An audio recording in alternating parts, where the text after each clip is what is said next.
पागलपन है ये? इच्छा सामने से इतने बड़े खतरे को बुलावा दे रही है। शांत सिपली शांत। कैसे शांत हो जाऊं? इच्छा उस शक्ति के बारे में जानती भी नहीं है, उस शक्ति का अंदाजा भी नहीं है उसे, और जानबूझकर उसे चुनौती देना मतलब। आज तक इच्छा ने कोई भी काम बिना सोचे समझे किया है क्या? नहीं। अरे भरोसा रखो उस पर। जहां हम लोगों की सोच खत्म हो जाती है वहां इच्छा का दाव शुरू होता है। सामने वाला समझ भी नहीं पाता और इच्छा अपनी चाल खेल जाती है।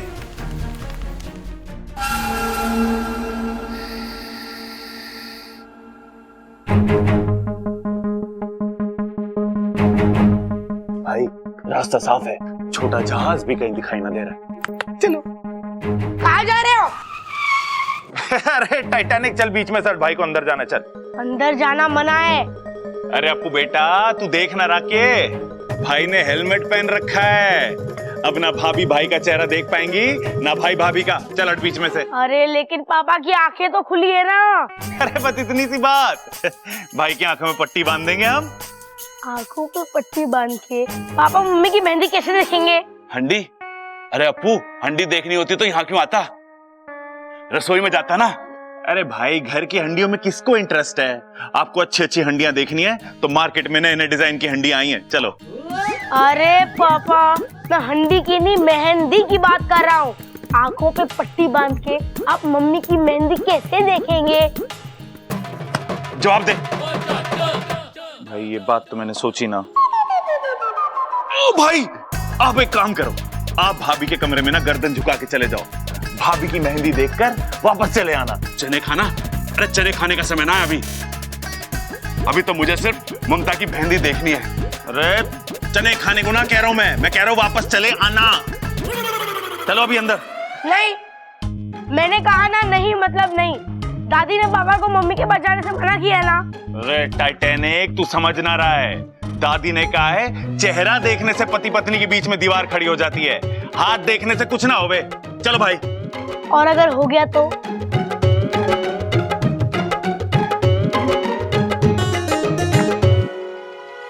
और अगर हो गया तो? छोटे रहने दे, मैं शादी के बाद ही ममता की मेहंदी देख लूंगा। चल। मेरे पापा कितने भोले हैं, मम्मी भी सीधी सादी है। पता नहीं मेरे पास ये शैतानी दिमाग कहाँ से आया। मैं अब भी तुम्हारा इंतजार कर रही हूँ, आओ मेरे सामने। नहीं, तुम नहीं आओगे क्योंकि तुम कायर हो। तुम सिर्फ पीठ पीछे वार करना जानते हो। मेरे सामने आके वार करने की या मेरे वार को झेलने की हिम्मत नहीं है तुम में। अपने आप को बहुत ही शक्तिशाली समझते हो ना, और एक सपोली से डर गए। अरे लानत है तुम पर। दिमाग को भेदने वाला दिल का इतना कमजोर होगा ये मैंने कभी नहीं सोचा था। बस अब अपनी हार मान जाओ और इंसानी बस्ती से दूर चले जाओ।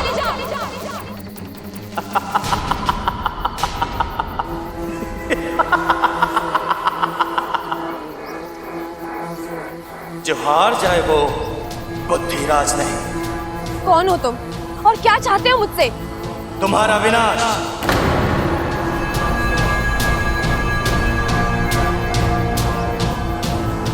और तुम्हारे साथ साथ इस पूरी अच्छाई का विनाश। अच्छाई ना कभी खत्म हुई है और ना कभी होगी। तुम जैसे कई आए और कई चले गए, लेकिन अच्छाई जहाँ थी वही रहेगी। उसी के दम पर ये दुनिया कायम है और इतिहास गवाह है कि जब जब किसी बुद्धिराज ने पृथ्वी पर जन्म लिया है, इसे खत्म करने के लिए एक इच्छा पैदा हुई है। लेकिन आज इतिहास बदलेगा, आज बुराई जीतेगी, आज बुद्धिराज जीतेगा। मैं नहीं जानती तुम्हारी मुझसे क्या दुश्मनी है, लेकिन जो जो अच्छाई का दुश्मन है वो इंसानियत का दुश्मन है, और वो मेरा भी दुश्मन है। आओ तो फिर देखते हैं किसमें कितनी ताकत है। अपनी जितनी शक्ति आजमानी आजमा लो। मैं यहाँ तुम्हारे सामने कवच की तरह खड़ी रहूंगी और तुम मुझे भेद कर नहीं जा सकते।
शक्ल तो कुछ जानी पहचानी सी लग रही है।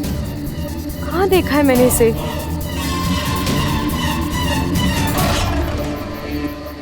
क्या सोच रही हो इच्छा? हाँ? यहाँ से भागने का रास्ता ढूंढ रही हो? हाँ? ये मत भूलो, मैं विशेलगढ़ से आई हूँ। से बचना नामुमकिन है। मुझे छेड़कर तुमने बहुत बड़ी गलती की है। अब इसका अंजाम तो तुम्हें भुगतना ही होगा। मैंने किसी को नहीं छेड़ा है। मैं सिर्फ मेरे घर को, मेरे अपनों को और मेरे नागिस्तान को बचाने की कोशिश कर रही हूँ। नहीं बचा पाओगे उन्हें। मैं सब खत्म कर दूंगी। मेरी ताकत तो तुम देख ही चुकी हो। एक ही बार में तुम्हें धूल चटाती। अरे तुम्हारी तो कोई औकात ही नहीं है मेरे सामने। तुम क्यों कर रही हो ये सब? नागिस्तान ने क्या बिगाड़ा है तुम्हारा? नागिस्तान, नफरत है मुझे नागिस्तान से, वहां के नागों से। नागिस्तान के नाग प्रजाति पर कलंक है। एक और, हम पूरी दुनिया पर दहशत फैलाना चाहते हैं, राज करना चाहते हैं, और तुम? दुनिया को दहशत से नहीं, प्यार से जीता जाता है। बंद करो अपने ये बकवास। अगर मैं चाहूं तो तुम दोनों को अभी इसी वक्त नागोमी देव के पास पहुंचा सकती हूँ, लेकिन मैं ऐसा करूंगी नहीं इच्छा। सबसे पहले मैं उन्हें मारूंगी जिन्हें तुम इतनी जान से ज्यादा प्यार करती हो, वो पहलवान परिवार। नहीं, तुम कुछ नहीं करोगी उस परिवार को। करूंगी। उस परिवार की एक एक सदस्य की आरती उठवाऊंगी। बस बहुत बोल चुके तुम। जब तक मैं जिंदा हूँ तुम उस परिवार का कुछ नहीं बिगाड़ सकती। अच्छा, चलो देखते हैं। अब से 24 घंटों में बुद्धिराज उस परिवार के एक एक सदस्य के दिमाग पर वार करेगा, उन्हें कमजोर कर देगा, पागल कर देगा उन सबको, और फिर मैं उन्हें खत्म कर दूंगी। ऐसा कुछ नहीं होगा। मैं तुम्हें तुम्हारे इन मंसूबों में कभी कामयाब नहीं होने दूंगी। अगर इस लड़ाई में किसी की हाथ होगी तो वो तुम्हारी होगी। मुझे भी देखना है कि तुम उस परिवार को कैसे बचाती हो।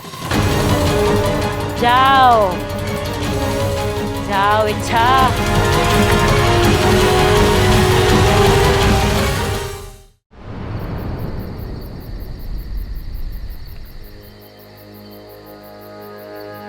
उफ, जिसका डर था वही हुआ। विशालगढ़ की शक्तियों के सामने इच्छा की शक्ति कम पड़ती जा रही है। मुखिया जी, ये तो खुद की रक्षा नहीं कर पा रही है, तो फिर घर के बाकी सदस्यों की रक्षा कैसे करेगी? हम सब भी ना अपनी शक्तियां उसे दान कर देते हैं, शायद हमारी शक्तियां उसे बचा पाए। नहीं सिपली, इच्छा नहीं मानेगी। ये चुनौती उसने दी है और ये उसकी अपनी लड़ाई है, और जहां तक मैं इच्छा को जानता हूं, वो अपनी लड़ाई खुद लड़ेगी। लेकिन मेरी सपोली। नागोमी देव पर विश्वास रखो, वही उसे इस लड़ाई को लड़ने का हौसला और बल देंगे। ए शमशान घाट के वासियों, आओ। मैं विशेलगढ़ की राजकुमारी, मुझे तुम्हारी सहायता की जरूरत है। आओ।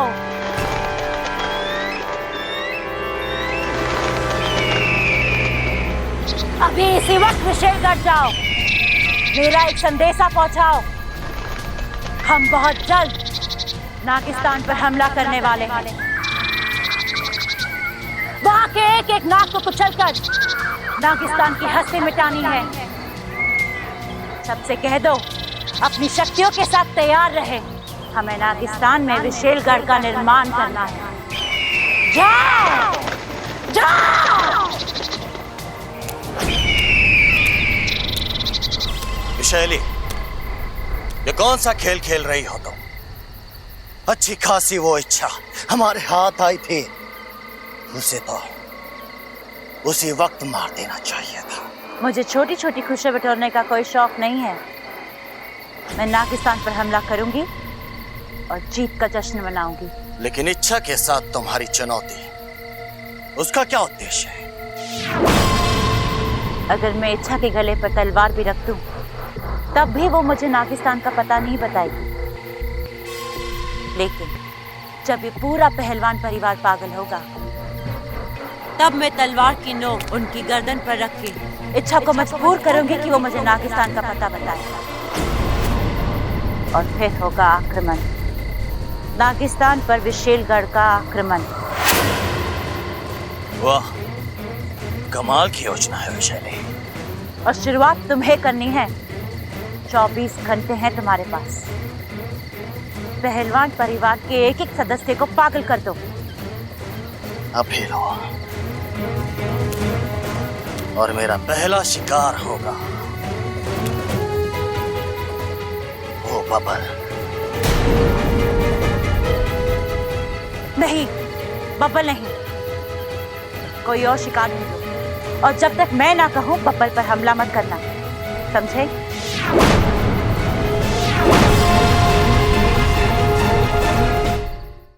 भाई, मैंने 200 की लड़ी मंगाई थी, घी के कनस्तर बनाए थे, वो कहाँ हैं? शादी के बाद भेजेगा क्या? अब भेज, जल्दी भेज।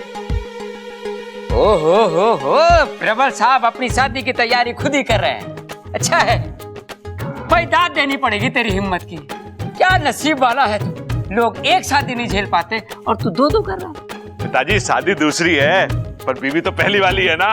अरे बेटे, ऐसे हालातों में तो और मुश्किल हो जावे है।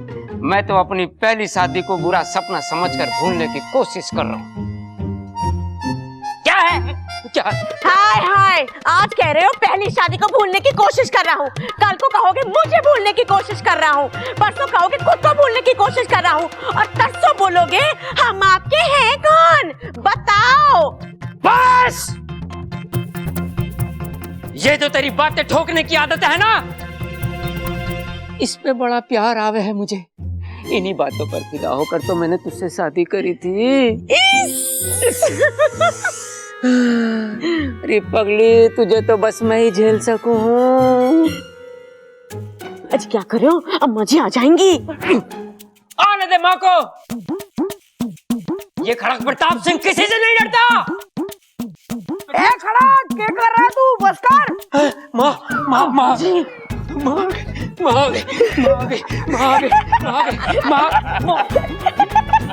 चुप रहो। तुम लोग हंस क्यों रहे हो? अरे दादाजी, वो दादी नहीं, मैं था। अपने दादा के साथ मजाक करता है? अरे नाना पिताजी, अप्पू तो सिर्फ मजाक कर रहा था। मैं समझा कुछ और कर रहा था। अप्पू, एक बार फिर से बता, तेरी दादी कैसे करती है? ए छोरा, क्या कर रहा है तू? बस कर।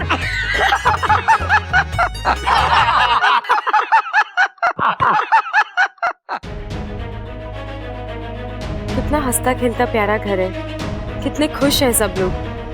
और वो विशेलगढ़ वाली नागिनी से नहीं, मैं इस घर पर कभी कोई आंच नहीं आने दूंगी, कभी नहीं।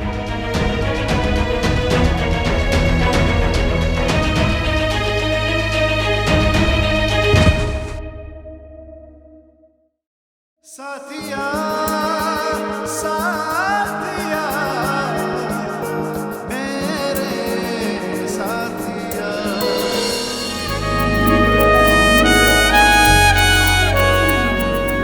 तुम्हें जो बार बार मुझसे टकराती हो, ये अनजाने में होता है कि तुम जानबूझकर मुझे लाइन माइन मारती हो? हाँ, यही सवाल मैं भी आपसे पूछ सकती हूँ बब्बल जी। तो पूछो ना, मेरा जवाब तैयार है। वो क्या है ना, कभी कभी मुझसे गलती हो जाती है तो फिसल जाता हूँ।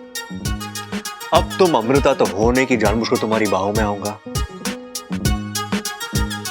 अमृता की बाहों में जो सुकून है ना, वो तुम्हारी बाहों में कहाँ। बब्बल जी, मेरा मूड वैसे ही बहुत खराब है, आप मुझसे उलझेंगे ना तो मैं तो क्या कर लोगी?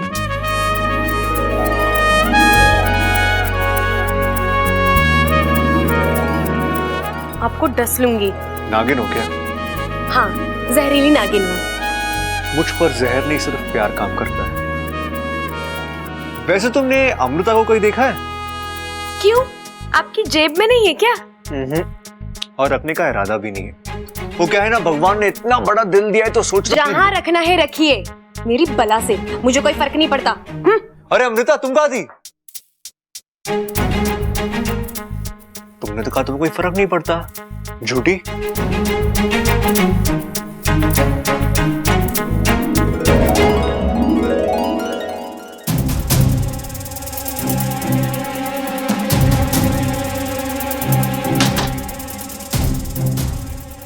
जी जानबूझकर कर रहे हैं सब, उन्हें पता है मुझे तकलीफ होती है, फिर भी। क्या बात कर रही हो? बब्बल को तुम्हारी तकलीफ के बारे में पता चल गया? तुमने उससे बुद्धिराज के बारे में तो नहीं बताया? अरे वाकू, मैं इस तकलीफ की बात नहीं कर रही हूँ। फिर और कौन सी तकलीफ है तुम्हें? छोड़ दो सब, फिलहाल हम ये सोचते हैं कि हमें उस विशैलगढ़ की नागिन और बुद्धिराज से कैसे निपटना है। ये चुनौती आसान नहीं है इच्छा।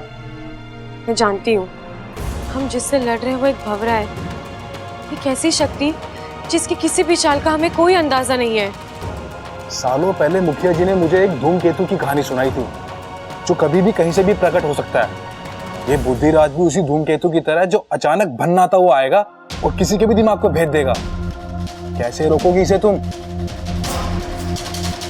मैं इस शक्ति को रोक पाऊं या ना पाऊं, लेकिन इस घर के लोगों को खतरे से आगाह तो कर सकती हूँ ना। और मैं ये सोच रही हूँ कि मैं इनको बोलूंगी क्या।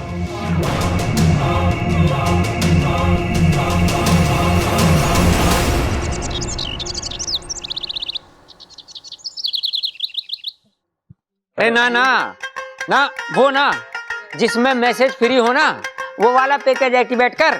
हाँ हाँ, और आज के आज कर, समझा? हाँ। अरे नाश्ता ठंडा हो रहा है। अरे माँ, मैं सोच रहा था कि सबको फोन पे ही न्योता दे देते हैं। सही कह रहा है तू, कार्ड छपाने का समय कहाँ है हमारे पास, शादी जो सर पर खड़ी है। हाँ।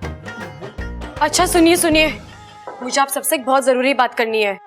क्या बात है छोरी, तू तो बड़ी टेंशन में लग रही। टेंशन वाली तो बात है अंकल जी, मैंने अभी अभी टीवी पे देखा है, हमारे गांव में एक जहरीला भंवरा दिखा है, और जब वो इंसान को काटता है तो उसकी जान ही निकाल लेता है। शान? अरे पहलवानों की शान इतनी सस्ती ना है कि कोई भी हरा गहरा कम कर दे।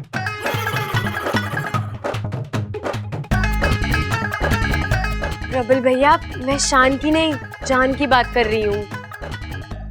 ए छोरी, वो भंवरे के काटने का कोई इलाज विलाज बताया उन्होंने? हाँ दादी, एक दवाई है जिसे छिड़कने से भंवरा भाग जाता है। तो ठीक है माँ, मैं दवाई लेके आता हूँ। वैसे तो उस भोरे के लिए खड़क प्रताप सिंह का थप्पड़ ही काफी है, लेकिन अगर दवाई भी साथ में हो तो ठीक है। किसी को कहीं भी जाने की जरूरत नहीं है, मैं दवाई ले आई हूँ। जब भी किसी को भंवरे की आवाज सुनाई दे, फौरन मुझे बुला लेना, मैं सब ठीक कर दूंगी, ठीक है? कितनी प्यारी छोरी, सबका कितना ख्याल रखती है।